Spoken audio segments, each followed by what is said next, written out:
Top of the morning, afternoon, and the evening. It's the Wayne World Podcast. You know what it is. We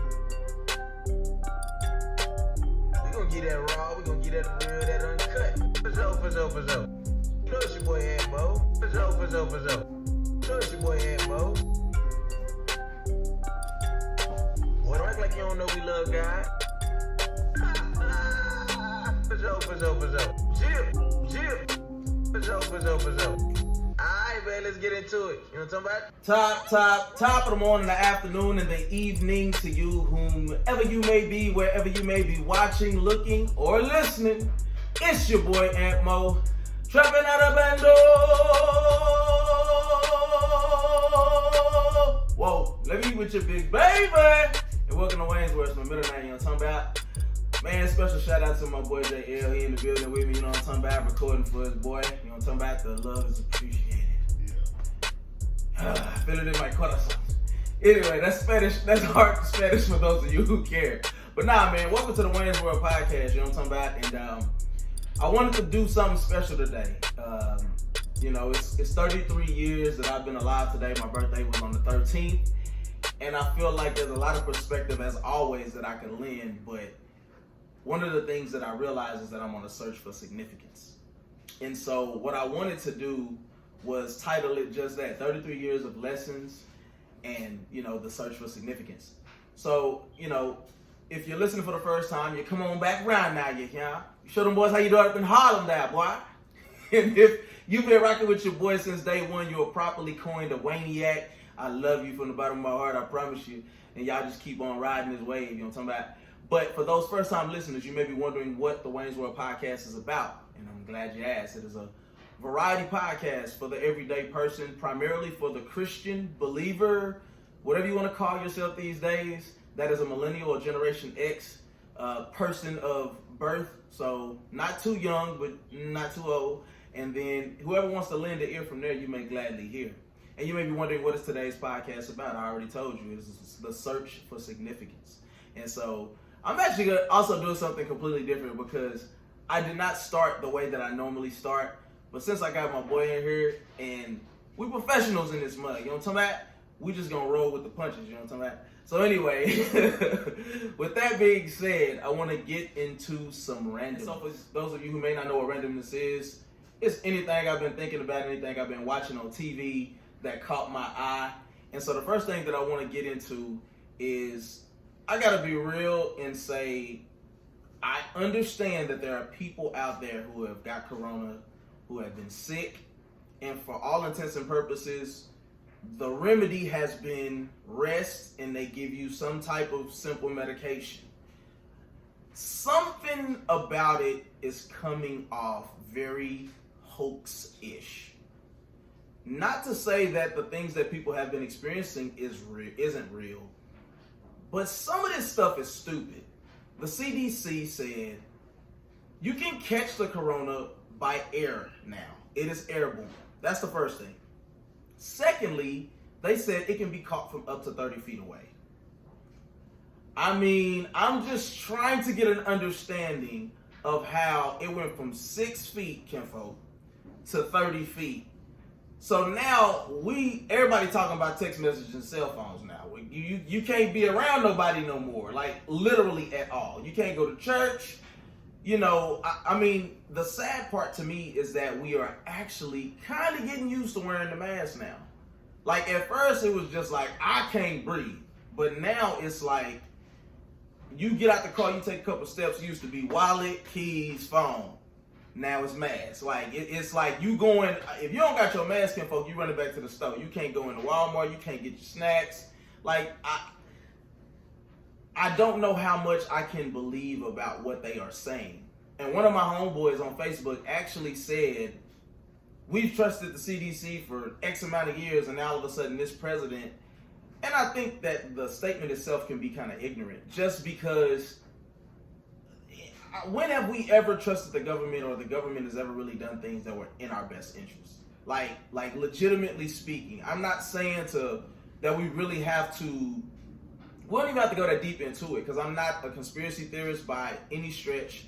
And I don't really care. Like, I'm a believer, so you know what I'm saying, I move differently. But I do want people to really realize that, like, what was the thing that happened with Nixon? I think it was Watergates or something like that. Like, there's been tons of things that have happened even in recent history that would tell you that there's still agendas and things that people try to push that, you know what I'm saying, if they really wanted to do it, they could execute it. So I won't go too deep into that, but I'm a little leery of believing everything that the government tells us, is all I got to say about it. And so moving on, you know, something else that happened was this whole entanglement situation, Kinfolk. My boy August Alsina telling all. He getting the draws and telling all, Kinfolk. I think it's a special situation. You know what I'm saying?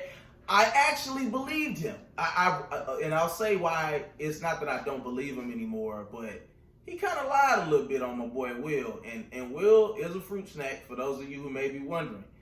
Not everything that you see in the public eye is real.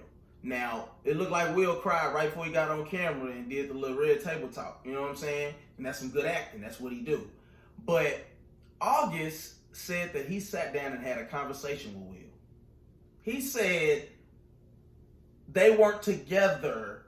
And first of all, in the black community, we not together don't mean nothing. Okay? That's why Will was like, oh, I'd never speak to you again.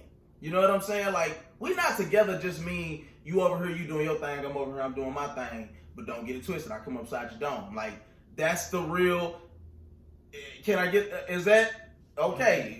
Yeah. If his wife say we ain't together, it better be official like a referee with a whistle. Because if it ain't, we're gonna have some situations. So Jada didn't let August get up in them sacks. That's an interesting situation. You know what I'm saying? Like, and she said August doesn't want to sound like he's a homewrecker. I just think that people in Hollywood just live under this scope of life that is not real. You know what I'm saying? Like, he didn't, like, yeah, okay. I don't even have, like, the thing is, like, I don't even have a response to that. Like, he didn't want to sound like a homewrecker. Like, who called him a homewrecker? Like, y'all still together. And Jada is really thotty, folks. Like, Jada for the streets. Like, I don't know if anybody else really thought that, but that was my thought process. Is like, it felt good to heal somebody. That's cute. That's cute.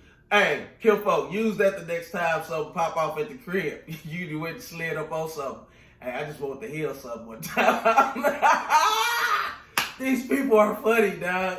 You ain't out here healing that. You give her that cooch wooch, big baby. He said he was worse off after the fact. He said he's never loved somebody like he loved Jada. I just, you know, it's just these people, man. Like, they get to get away with stuff that we never get to say or do and be taken serious. And then he came out with an album. August came out with an album, and the album was balls. Like, and did you hear the album? Garbage. Like, first of all, I've never necessarily been a big August fan, not because he's not a talented individual. I just don't like his voice. Like, I don't think he's that great. But yeah, that album was horse maneuver. So I don't know, man. It's you know, so now all the memes in the world, or, you know, entanglement memes are going crazy. And I mean, look, we're a week or so behind because, you know, I definitely took my family on a vacation. For those of you who don't know, I turned 33 July 13th, man, and I took my family to Houston for our first family trip, and it was dope. Also, you know, for those of you who have been listening for a couple of months, know that my wife is pregnant, and, you know, we found out what the gender of our next child is, and I'm just gonna say it was a girl, and we're moving on. T.I. T.I. is a goofball. And I mean that with every fiber of my being. But I am not a T.I. fan. Not of his music. I think he makes incredible music. He's a great storyteller. But, you know, all of the stuff, like the whole Crime Stopper video you did, and you trying to defend it, but you live by the G code. It's weird. Like, how can you say in one breath, well, I got my sentence reduced, by doing the Crime Stopper video. And I'll do it again. This is obviously like 15 years later. I'll do it again. But you live by the G code, which is no snitching. Matter of fact, what exactly is the G code? Is it like you don't tell, and if you do, you get killed? Is like, what is the G code? I don't know either, because I ain't no thug. I almost didn't say that because I do be thugging, but I'm not a thug. You know what I'm talking about? Like, it's a duality. Like, I ain't a thug by nature, but I thug you every now and then. You know what I'm talking about? Anyway.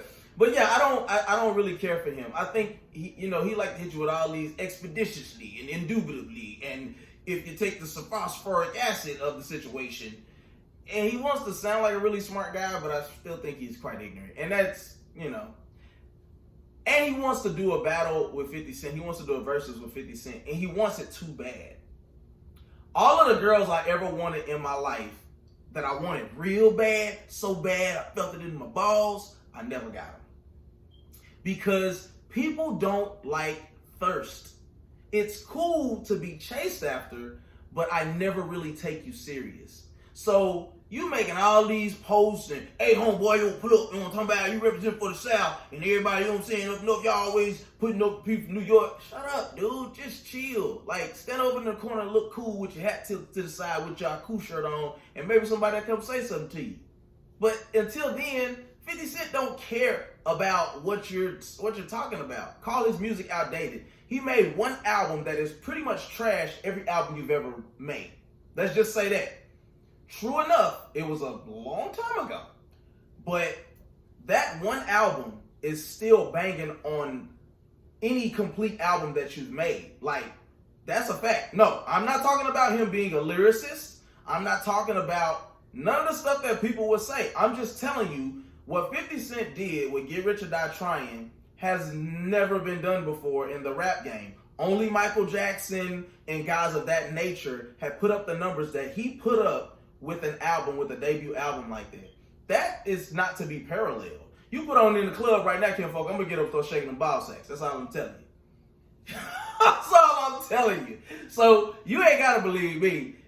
Just stay over in your lane. You know what I'm saying? 2 shakies and you're out. Like, you kind of shaky right now. You know what I'm talking about? T.I., so just chill, my guy. And let me see. Do we got anything else? No, that's it. That's it. Just leave Fofty alone. You know what I'm talking about? Like, just let him do what he do. So, we're going to take us a little break real quick. And when we come back, we are going to get into, you're going to get these sports, bro. You know what I'm talking about? See you in a little bit. Peace. And I'll tell you another thing. I'm gonna come back in and start that. I almost forgot. There are 2 things in particular that I also wanted to get into that I didn't put in my notes, and that's why we didn't get to them. Try Jesus, don't try me. Toby knew the week way. Christians, my Christians. See, brothers and sisters, y'all some goofballs yourself. Let me say that, okay? Like, why do we feel the need to hop on everybody else's bandwagon? First of all, what he said wasn't really that cool. Like, I understand it's Toby, and he's hot, and he's actually a very talented artist. I'm not trying to say none of that. But it's like, I like to get a little technical with mine. It's actually counter what Jesus even preached. So, don't try me out or that whole Jesus ain't done with me yet. Some of y'all Christians are scariest. Oh, I want to say the N-word so bad. I'm really trying not to say it no more. Somebody said something to me today, this morning, and it's really, I really don't want to say the word, but I want to be real because I say the word in my everyday life. So, y'all some of the scariest niggas I ever seen in my life. And y'all try to act like y'all tough. Like y'all tough in real life stuff. Like y'all really be fighting. Like y'all really been out there. And it's not to say that a lot of y'all haven't been. But a whole lot of y'all ain't fought nobody since grade school. But yeah, I felt that so strong in my spirit. Try Jesus. Don't try me. Like, I hate people, bro. Like, and I am going to be the one to tell you that y'all are lame and y'all goofballs and y'all hop on what's popular and y'all try to be relevant for the wrong reasons.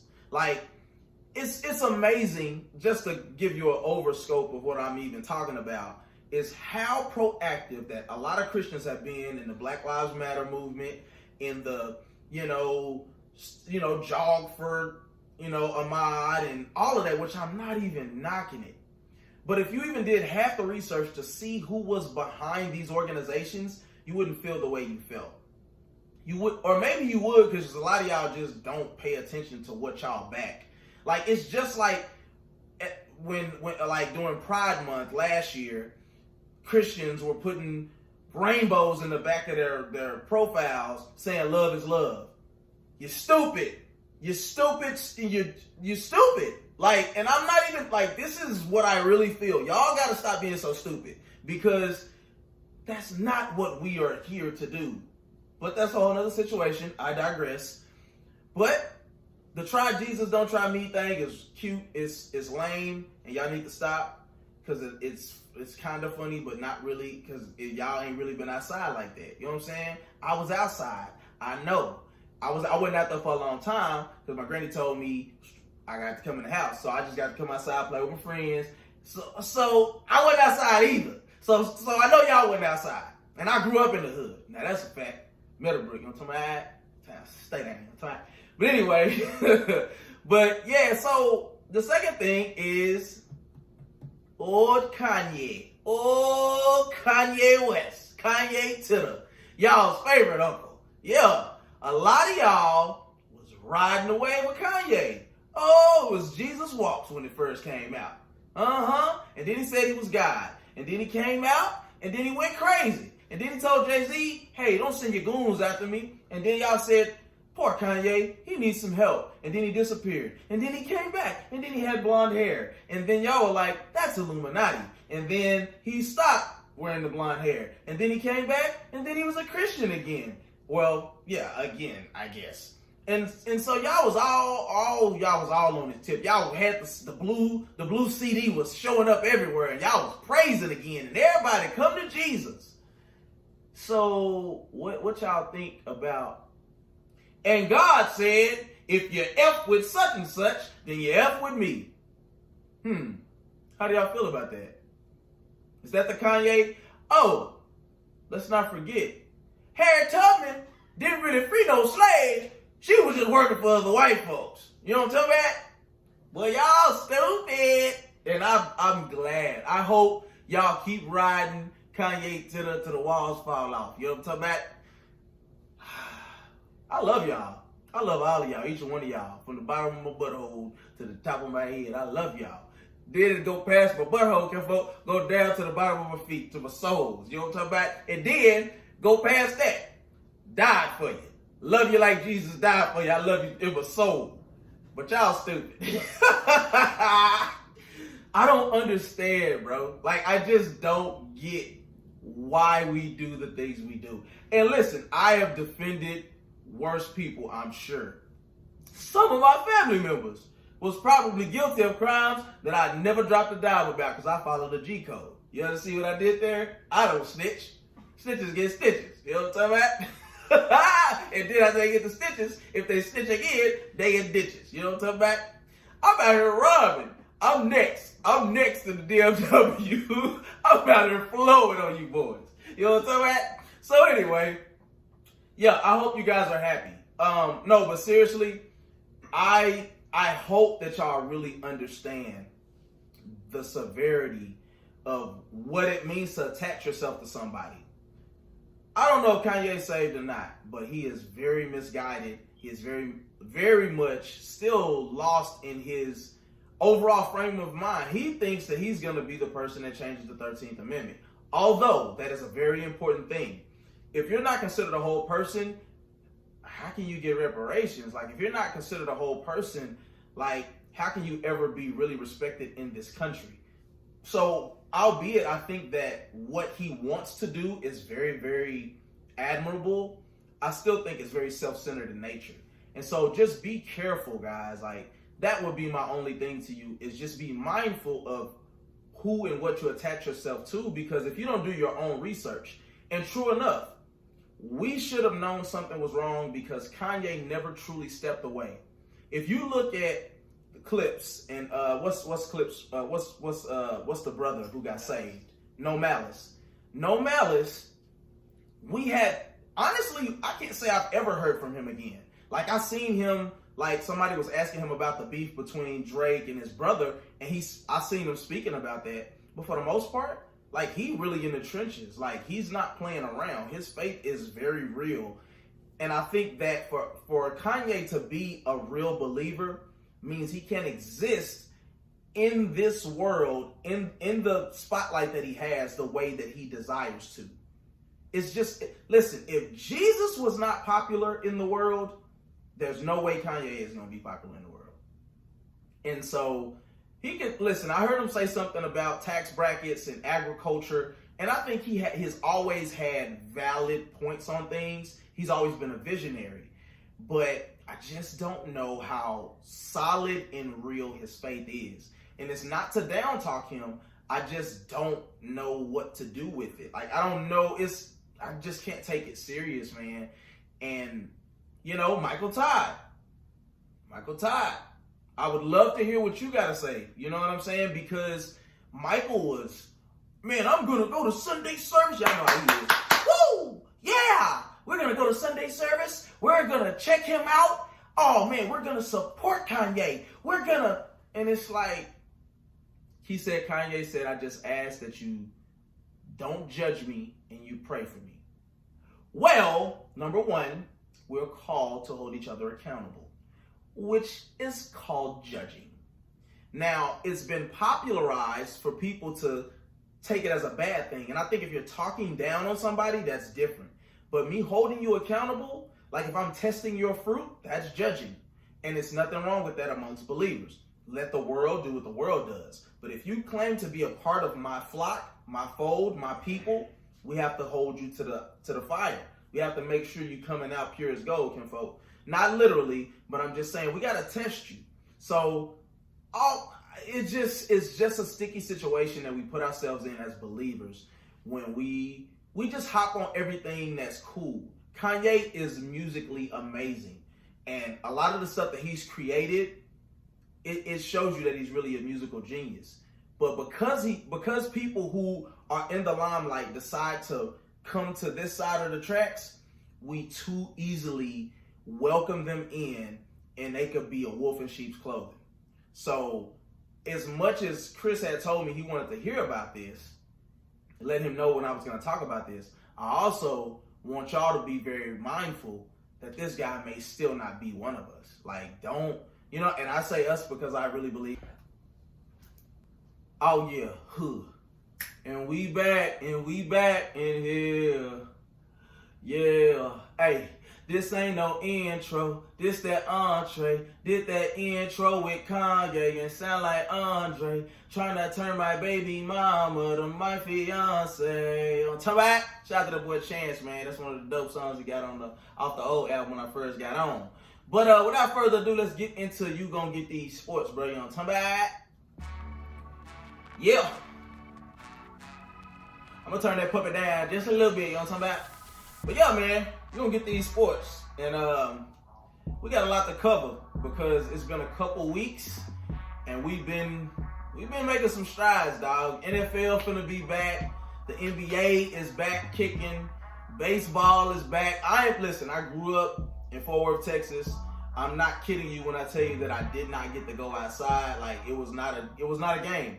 So a lot of the times we had to watch sports, like anything that was on. I like lacrosse, golf, hockey, soccer, basketball, football, track, surfing. You name it, kinfolk. I done watched it and I like it. You know what I'm talking about? So that's been one of the things that has really kept me sane a lot of the time. So going through this pandemic, man, and dealing with not having sports has been hard, but the wait is over. Now, shout out to that boy Lou Williams. You heard about your boy Lou play for the Clippers? Oh, my boy said, I didn't go for the boobs. I went for the lemon pepper wings, kinfolk. I heard that the food at the Gentleman's Club is quite fire. I've never been, fun fact. It just never appealed to me. I like women, big facts. But I've just never understood going somewhere to spend money to watch people take their clothes off. Now, this is a Christian channel. We don't get too raunchy over here. We don't get raunchy at all, actually. But I'm just saying, like, somebody explain it to me. Like, seriously, like, somebody leave me a voice memo on the Anchor app. Somebody shoot me an email and tell me, literally, what's the draw about going to the strip club? I don't get it. I'm not even being funny. Like, you see one naked body, you see them all, folks.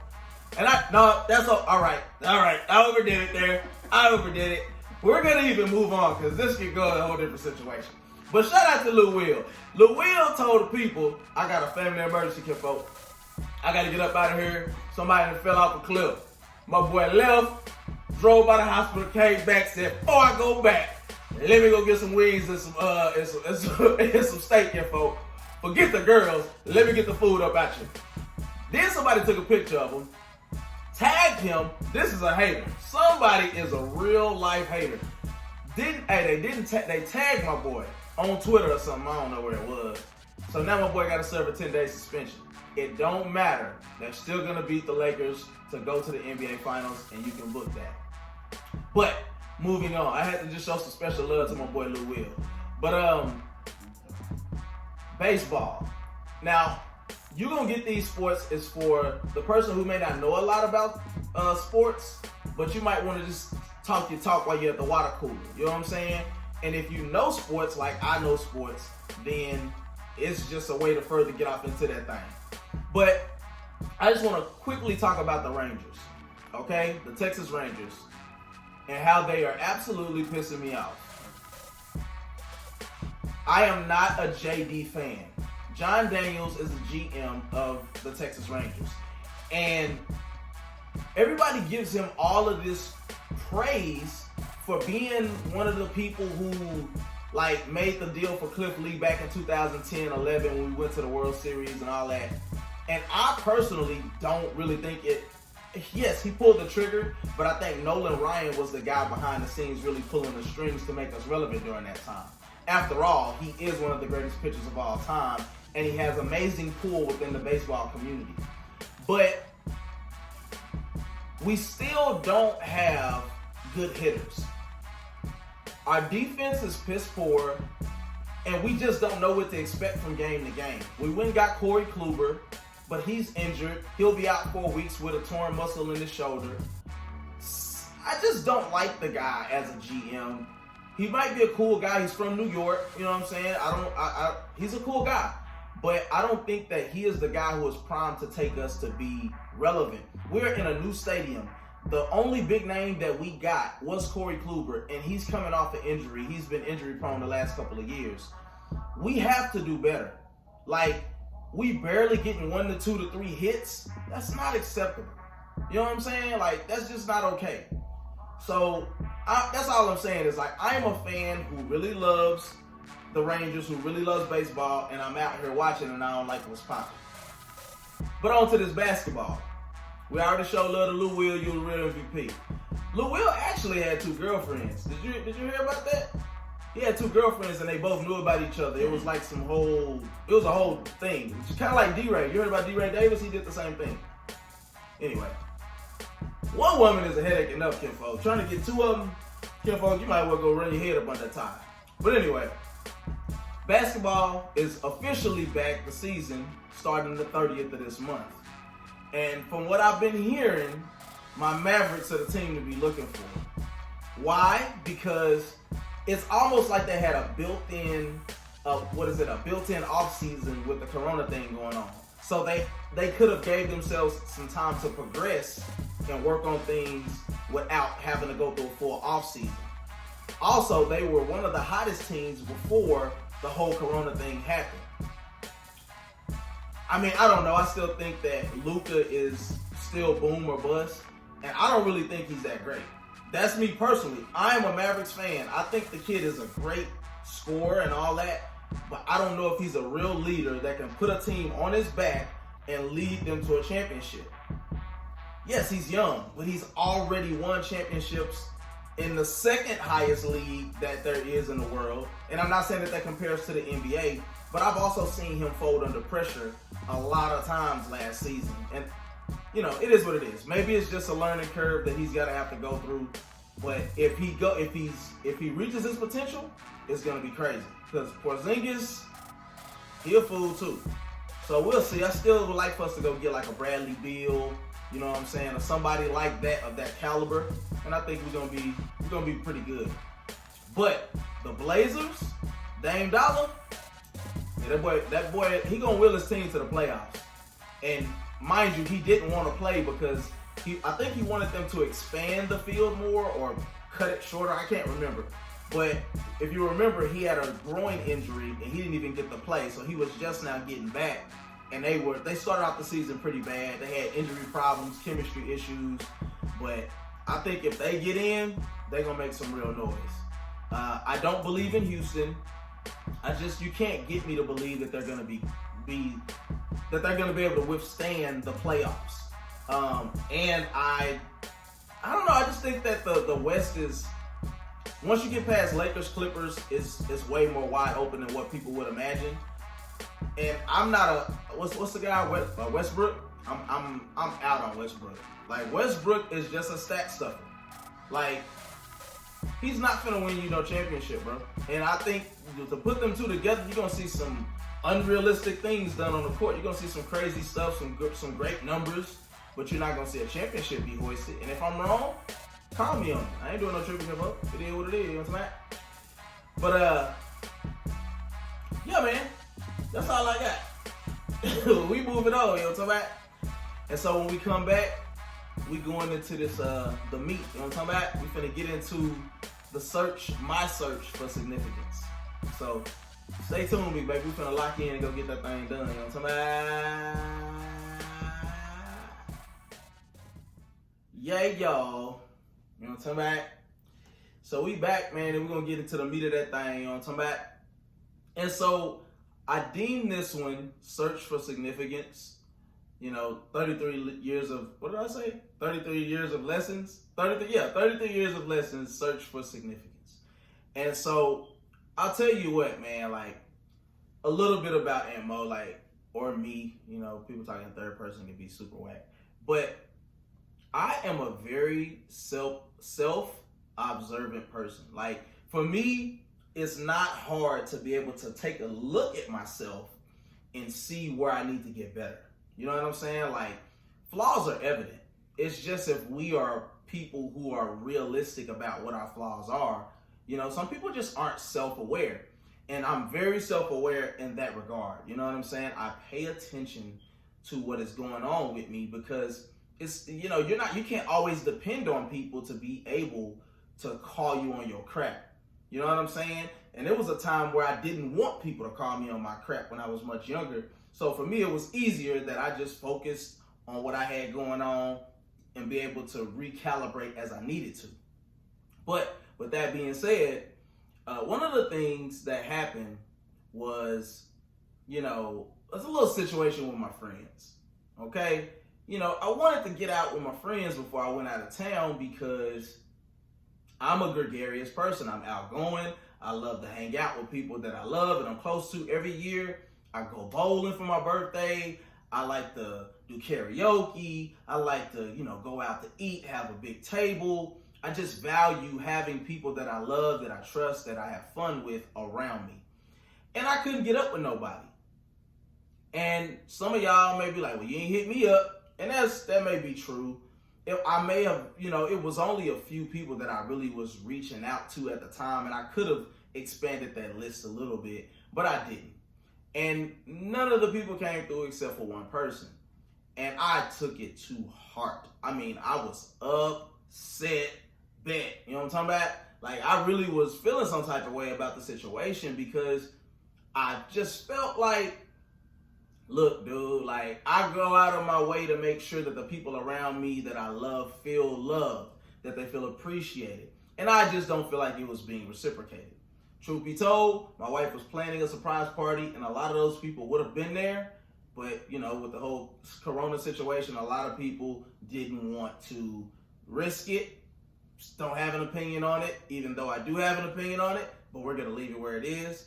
But it just showed me that friendship means something different to me at this point in my life. You know what I'm saying? Like, my question is like, have you ever been severely disappointed? Like, it bothered me so much to the fact that I needed to have a pep talk with my wife while we was down on vacation because the situation was just eating away at me so much. Now, mind you, some of the people that I reached out to had the response that, you last minute with stuff and blah, blah, blah, blah. And, it just is what it is, man. I just think at the end of the day, like, only thing I can say is, like, make sure that you're doing the best to be the best friend that you could possibly be to somebody. Because if you're not, you may get in a situation like I was in, even if it was justified or not, and somebody might feel some type of way, and you might just have to take that on the head. You know what I'm saying? Like, if you haven't been giving your all in the situation, you can't expect for somebody to reciprocate the same energy to you, even though I don't feel like that was the situation. So, like I told y'all at the beginning, birthday reflection, took the family to Houston. And so from the week of that to, I'll say the week before my birthday, the week of, and then the week after, I was just in heavy reflection mode. You know what I'm saying? Like, I really was just like thinking about myself, thinking about my family, thinking about my future, what it is that I want to accomplish in life, who do I want to be alongside me as I pursue the things that I want to do in life. And I'm not just necessarily talking about relationally. Well, it's still business-wise and, you know what I'm saying, support-wise. Some of the hardest things to do is to be able to have people that are around you, the closest people to you, or in proximity or relationship, support you by more than just words, by actually lending a listening ear, by actually sharing, by actually buying product. It's the hardest thing, at least in my situation. And what I've learned to do is to not take it to heart.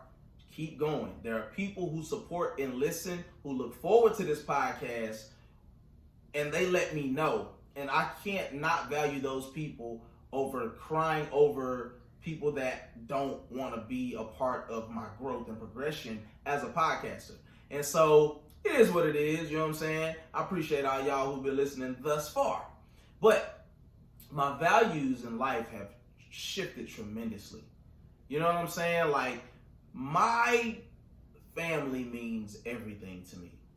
To be able to take my daughters and my wife out of town for the first time, to foot the bill for everything, to not worry about money. Oh man, it was super amazing to me. As a man, we are priests, we are providers, we're protectors. And for me to be able to do all of those things at this point in my life, it just hit differently. You know what I'm saying? Yeah, did I spend money on myself when we were out of town? Yes, I did. But it didn't compare to me being able to get stuff for my kids or get stuff for my wife, or just to know that they didn't have to open up their wallet not one time. That's big for me, because finances have been a humongous issue. You know what I'm saying? And so I thank God for the opportunity and the ability to do that, because it's a lot of men who may not be able to. Maybe because they never get a spouse, or they never have kids, or, money just always funny. Like, it is, I don't know. So I just say, for me, it was super dope and it hit differently. Now, to move on to the whole gender of the child to be. My third child, my second by my beautiful, lovely, amazing friend, best friend and wife, Danny, TJ, let me make it. It's a girl. And that makes 3 girls for me. And I'm not gonna lie. So going back to finding out that Ava was in fact a girl, which is my second child, who had just started learning, who just learned how to walk. Super cool. Shout that out. You know what I'm talking about? Give me applause or something on the Anchor app for that. When I found out through the gender reveal that it was a girl, I was hurt. I was big hurt. Like, for like a couple of days, I was down. Like, why are you downcast, oh my soul? Like, it hit me differently. And this was long before being a girl dad was the thing, and it was cool. Like, I ain't gonna say long before Kobe hadn't passed, but yeah, it hit me. You know what I'm saying? And I was disappointed. But then, once I found out that we were pregnant again, and that was a whole story, because we had just literally just got married. And the timeline lines up with her pretty much kind of being pregnant around that time. She had just had like oral surgery and all type of stuff. And they said that, hey, if you're taking birth control, it might weaken the birth control, whatever the medicine was. Now, there's stories about if that was actually true or whatever. For whatever reason, my wife ended up being pregnant. The whole time we were both convinced that it's a boy. Xavier Carter Moore. I've had my son's name since 2008. Well, like I told you guys, it wasn't a boy. And it really, really, really, really hit me hard. And it's because I feel that around that time, 2008-ish, 7, 8, that God told me that I was going to have a son. And I ain't talking about like, the stuff that you may have read in the Bible. I mean, like, I like felt like God was speaking to me, not audibly, like, hey, Anthony, you're going to have a son. Like, it wasn't like that. But I did believe nonetheless that is what I was told by God. And so I've held on to that promise so very strongly. And so it ended up just equating to being very disappointed with God. And so my second question to you is, have you ever been disappointed with God? Do you think it's okay to display that type of thing to the God of the universe? Because I would venture to say that is like that type of unfiltered emotion or attention that you pay to him in respects to how you're feeling is what he wants from us. And so I was very disappointed with God that it wasn't a son, because I look around us and I don't think we have much time to be having more children. Number one, because the days are very evil. Number two, because I do believe Jesus is on his way. I don't have a crystal ball. He didn't tell me nothing in my ear. I'm just saying, being a believer and looking at the things going on around me, it really hit me differently to find out that I wasn't having a son. And it equated to me being disappointed with God. And I shared that with my wife, and I'm going to go a little further with y'all. The same day, I went and I was off that day. I took off because I wanted to make sure I went to the doctor's appointment. So I couldn't go in the room, so I waited. We got in the car, and we were both smiling. We're excited. Danny playing around, taking forever to take the gender, the little placard with the gender on it out of the bag. And so she finally does, and it's a girl. And I was in shock, legitimately. Like, I literally was like, wow, another girl. Like, another girl. Okay, God, another girl. Like, and so Danny, come to find out, she cried in the car, but she's also pregnant. So that could have had something to do with it. But she legitimately was looking for a boy and hoping for a boy, believing for a boy like I was as well. I hug her, I kiss her. We get in two separate cars. I go off to what would I say, binge shop on some clothes. Like, I was like, I'm gonna buy something to make me feel better, kinfolk. And it didn't make me feel better, but I got some dope stuff. Kind of what I like, the stuff that I got on today, actually some of the stuff that I bought. I went to PacSun and Cotton On. So as I got in the car and drove off, my countenance dropped immediately. Like, my feelings was legitimately hurt.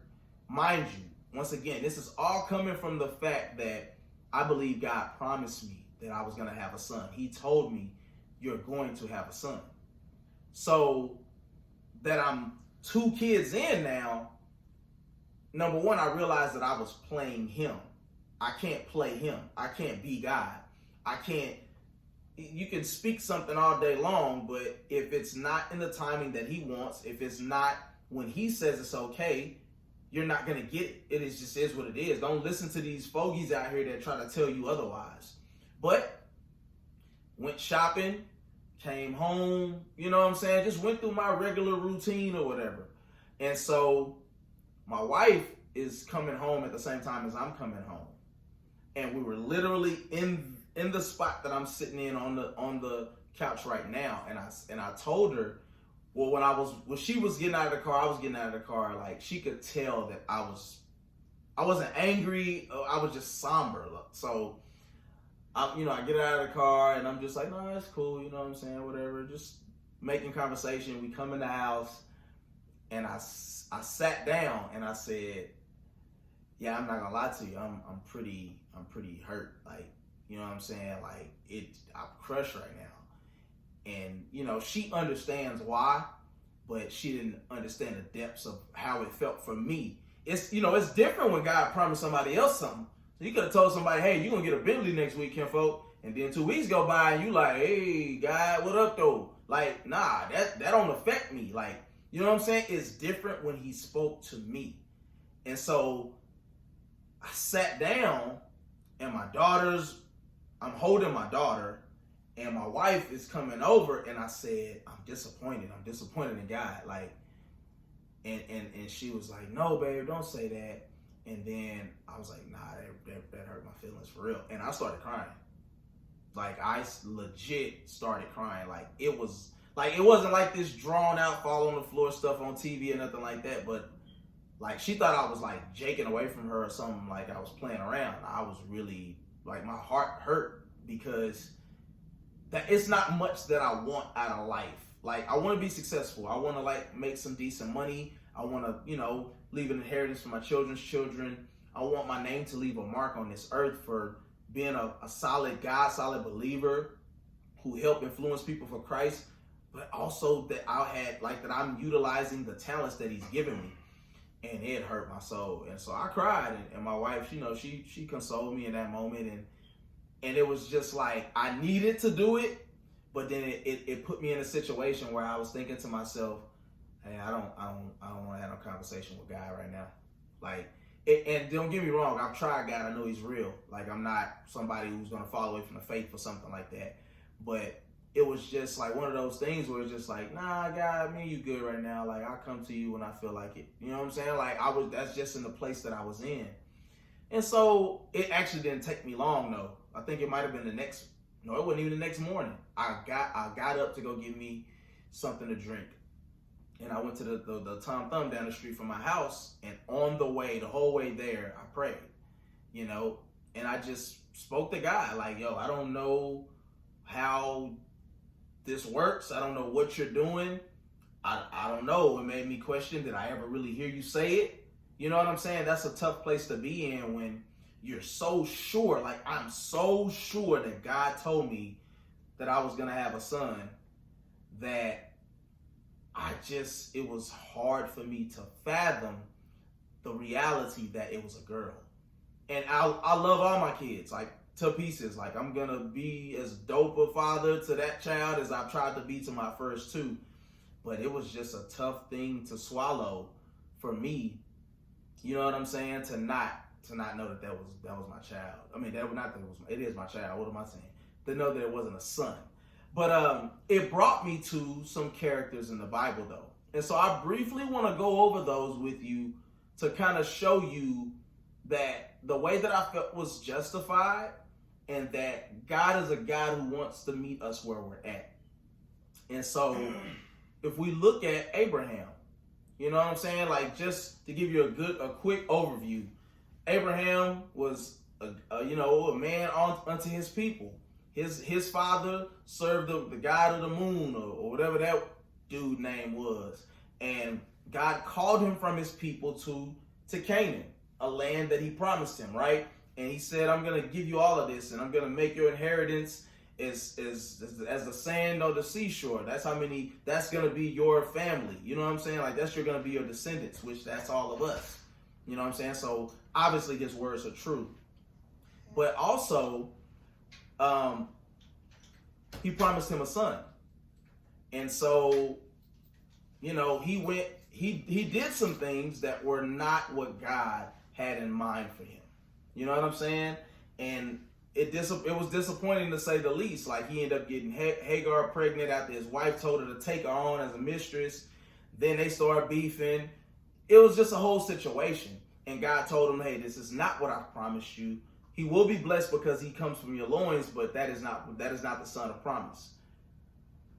Years later, basically, God came through on his promise. And then he even went so far as to say, you have to sacrifice this son, this promised son that I've given you.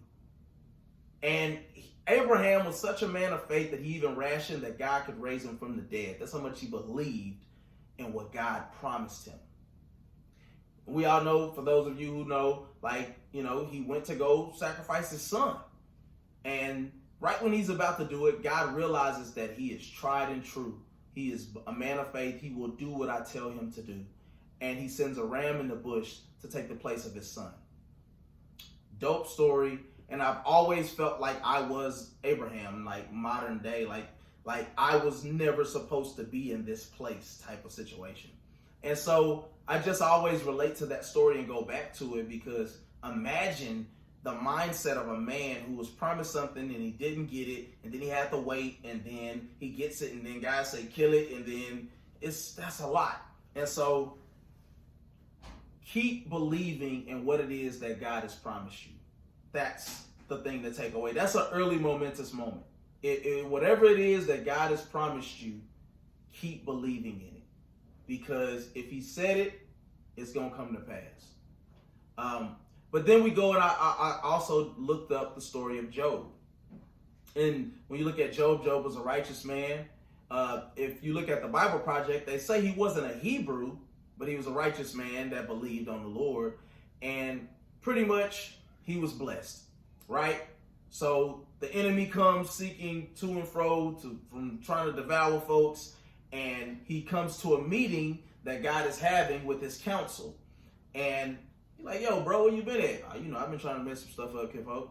So he says, hey, Job only really rocking with you because you blessing him. Take everything away from him, and I guarantee you he gonna curse you. Job, being a righteous man, God knew that he wouldn't curse him. So he said, okay, take it away, but you can't take his life. Afflict him, but don't take his life. He does that. Okay. He takes away his riches. He gets sick with boils all over his body. His friends come. They accuse him of doing something wrong that he didn't ever really do. Job gets in a place where he says God is not righteous. He's not just. You know, he demands that God answers him. Like, his wife told him, curse God and die. Like, what's you doing, kid? Ain't nothing left for you. Leave me the little bit that's left, curse God and die, right? So Job gets to a place where he just stops dealing with his friends, and he comes to God. God then flips the table and says, not literally, but God flips the situation and says, so you don't think I'm just? And then he goes to flex on him for a little bit and tell him, like, I know the sleeping habits of mountain goats. I know the mating patterns of lions in the wild. Like I'm a just guy. You can't tell me. You don't know me. This is above your pay grade, essentially. And so he allowed Job to feel the way he felt, and he actually ended up saying Job was justified in feeling the way he felt. But what he appreciated was that Job was willing to come to him in his heart of hearts, how he felt, broken and really wanting to have. And they say don't question God, but when you look at the story of Job, he questioned God, and God didn't hold it against him. The end of it is Job repented, and he trusted God. God, being the good God that he is, blessed him twofold, everything that he had beforehand. Just because he's good. Not because Job was righteous, but because God is good. And so the last example I give you is Jonah. Jonah was a prophet. He basically was running away from Nineveh because he was going to Tarshish to run away from Nineveh to warn the people that, things are going to turn over. It's going to be bad for y'all if y'all don't change. Now he runs away not because he was scared, but because they were his enemies and he'd rather see them die than change their ways. He tries to flee the land. In the process, God creates a storm. The people throw him overboard. The whale grabs him, spits him out. He vows to do, well, before he spits him out, he vows to God, I will do whatever it is that you tell me to do moving forward, even if it's not favorable for me. He gets there. He speaks his piece. He speaks the least amount of peace that he speaks the least amount of warning that he could speak. But the amazing thing is that even in the midst of that, God was able to turn over that whole island and have the people who didn't believe in him, they were Babylonians, serve him. The bottom line is, we serve an amazing God, and far be it for me to not question him, but far be it to me to not trust that he will keep me and do the things that he's promised. So I am going to, I can't worry about it. I believe God so much that I could even fathom my child coming out and being a boy. That's how much I believe that God's word is true. And that's not being corny or cheesy. I really believe that God promised me something, and I believe that he can do the miraculous, that it doesn't matter what the thing said, my God can bring me what he promised me. So yeah, man, that was my search for significance. I tried to find significance in people and friends. I tried to find it in even, not, I don't say like wealth, but just being able to like do something for my family. I tried to find significance in the blessing and not the blessor. And I think God has basically got me to a place, where my significance is always going to be rooted and grounded in who I am in him. And I joke around and I play a lot, like that's me. I like to have a good time. But I would be remiss to not encourage some people who are going through some things right now to trust God a little bit longer. Just hold on, because the way that he operates, he's an amazing God that I'm in awe of. The things that he's done in the story of Job, and Jonah and Abraham, and let's not forget his son Jesus. The things that he has done to move mountains in ways that we have not seen or heard, he won't neglect to do for you. But we have to make sure that we're in a position to trust him and follow him no matter what it looks like. So, yeah, man. We're going to take us one last little situation on, you know what I'm talking about? And when we come back, we're going to get to the momentous moment, and we're going to end this thing the way we need to, you know what I'm talking about? Yeti! Yeah! Alright, let's get it. You know what I'm talking about? Alright, man, we back, man. We're going to close this thing on out. We are approaching an hour. And listen, I like you. You know what I'm talking about? Like, I was coming with the content today. My boy was in the background egging me on, so I told him he got to come back. You know what I'm talking about? Like, I can't do it without you. You know what I'm talking about? Hey, once I get on, kinfolk, you getting bread too. You know what I'm talking about? Yeah, you know what I'm talking about? That's how we roll right here, man. Gang, yeet. But anyway, we back for the momentous moment. You know what I'm talking about?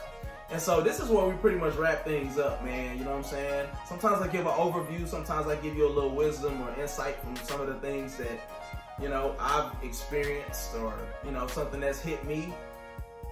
And one of the things that did hit me was there are tons of dreams that die at the cemetery. As I looked up at work, I just realized that it's not for me. It's never been for me. Like, I am not a regular person. Like, I am a man, I am flesh and blood. But the things that God has called me to are beyond putting mail in the mailbox. And that's not to disrespect the people who have been serving or anything, because I got friends who listen, who work there, and they will probably retire from there. I'm just saying, I ain't trying to retire from there. And I don't want the things that God has put inside of me to die with me. I wrote down, if you don't chase your dreams, you have a great chance of still dying lonely, unhappy, and broke. So what happens a lot of the times is that we have things that brew inside of us that we're excited about, that we want to do, and we don't pursue them because we're scared. And then we just let time go by, we let other people create, we let people who aren't halfway as qualified as us, who don't put the time in, who aren't as talented, who aren't as hungry, just do something, just create and win. Don't allow your dreams to die with you. Just start doing something. Like, it doesn't have to be perfect. I'm a perfectionist. If it wasn't for Jay being here, I would have stopped this thing a long time ago and redid it. But I'm taking it all the way through, and it's cool. Just create.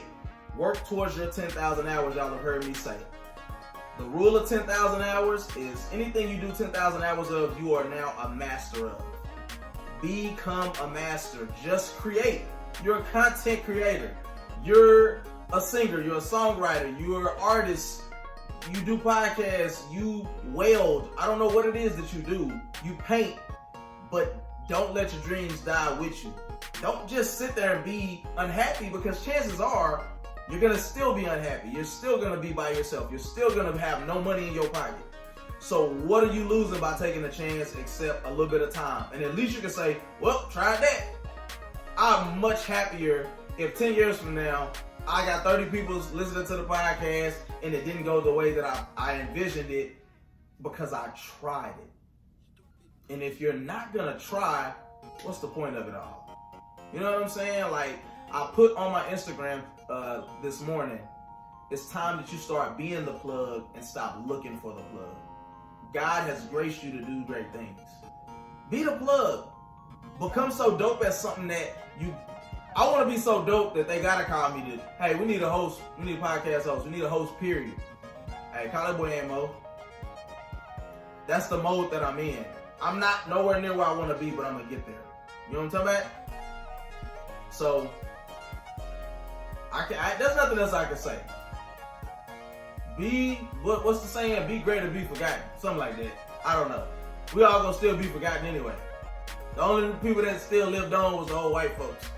And we know how they got remembered. But anyway, listen, man. I thank you guys for rocking with your boy. You're invaluable. I love y'all. Y'all know how I end every podcast, man. Life is hard enough, so don't just live elevated. Until next week, I love you. I'll see you at the conference. Peace.